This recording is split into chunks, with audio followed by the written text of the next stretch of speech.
Well, let's just jump right into it. The Texas A&M Aggies are a dumpster fire. They have 5 games left on their schedule. They're going to have to go through LSU, Ole Miss, Auburn, and some other SEC team. Doesn't matter. They could very well lose minimum 2 of those games, if not 4, out of the next 5. I wish, from all the friends I had, I'd been convinced to go down to A&M and drink that Kool-Aid, because I would love to have the fire and the passion that the Aggies have for their football program, knowing that it's going to be a disaster every year. I was talking to a buddy of mine before the season kicked off, and he said that this was the year that they were going to do it. They were going to make a national championship run.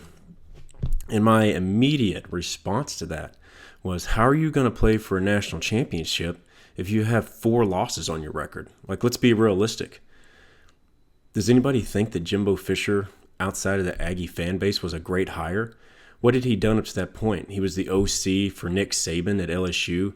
Then he ran off and did some other things and won a national title with Jameis Winston. And I don't know if any of us would say that was just a great team. I mean, sure, you have luck to win a lot of types of games. And Jimbo won it. You can't take away that he won a national championship at Florida State. But the money that the Aggies shilled out for this dude, and then went on and extended it. He's in his 5th year. That means he's turned over the entire roster at this point. And he had the best recruiting class in all of NCAA history, which at this point we all know is a joke. I knew there was red flags coming into this year, at least, when I'd heard that he had recruited Haynes King out of Longview, which, being from East Texas, I'm pretty familiar with the area. And Haynes King is a good quarterback. He's probably more geared towards a Sam Houston, maybe an SFA, maybe SMU, but not a big-time Division I SEC West type of team. When you look at 24/7's recruiting stats on him and what their opinions were on him, they had his intangibles listed at a 10. And if his intangibles are just never knowing what he was going to do, those are intangibles, then yeah, he's a 10. But outside of that, he doesn't have any type of it factor. Because trust me, when he won a state championship at Longview, Longview has the boys to do that every year. They just can never get it done. And there's a lot of these Texas teams that are like that. They just can't ever keep the boys on the field. So if Jimbo Fisher's really this quarterback whisperer, why in the world is Haynes King the type of quarterback that he went after? He couldn't get anybody else. Nobody else. I mean, at this point, the way Bo Nix looks, you might as well have just picked up Bo Nix. At Auburn, he wasn't that great. He was consistently good or bad, I guess. He gets to Oregon, and he's a world beater. Now, take away the beat down that Georgia gave him, which Georgia does that to most people outside of the Missouri Tigers. I mean, you could have had anybody. And then the term quarterback whisperer, like, what does that even mean? You can't take somebody and just say he's fast and he's got a good arm. He can't make a decision to save his life. Max Johnson is a little bit better. He wasn't going to lead him to the promised land either. And then the 3rd-string quarterback, I didn't see the end of the game, but I'm assuming as a true freshman, he's probably not much better.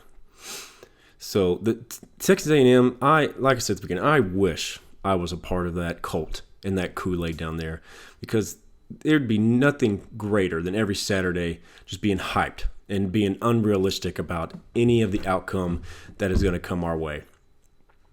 Just loving something so much that you're just blindly falling for it. It's like the abusive father type of thing. You just keep going back because you love the guy. But I just had to jump on here tonight, give a quick rant about Jimbo and give him credit. If I was able to go in and negotiate a contract that he had negotiated, I'd let people say anything in the world that they wanted to about me. Who would care? I'd be set for life. My children's would be set for life. So good for Jimbo. Hopefully those boosters down there will come to their senses, shill up the money they need, kick him out, and find somebody that's going to actually get him over the hump. Because they're not there. They're not even remotely close. They're going on minimum 4 loss seasons, probably going to be more like 5 or 6. And this was supposed to be their year. Jimbo's seat isn't just hot. that mother lover is on fire. And if he's probably going to get another year just because he's going to say injuries are held him down. But I guarantee you next year, if this stuff happens again, you're going to be looking at Jimbo Fisher being fired mid-season. And that's just my take. And it's a good one. That's a good one. And that's why this show is called That's a Good One. Sarcastically, I think it's funny. And the Aggies are a joke. Hopefully they turn it around next year. Not counting on it. But until then, I'll see y'all tomorrow.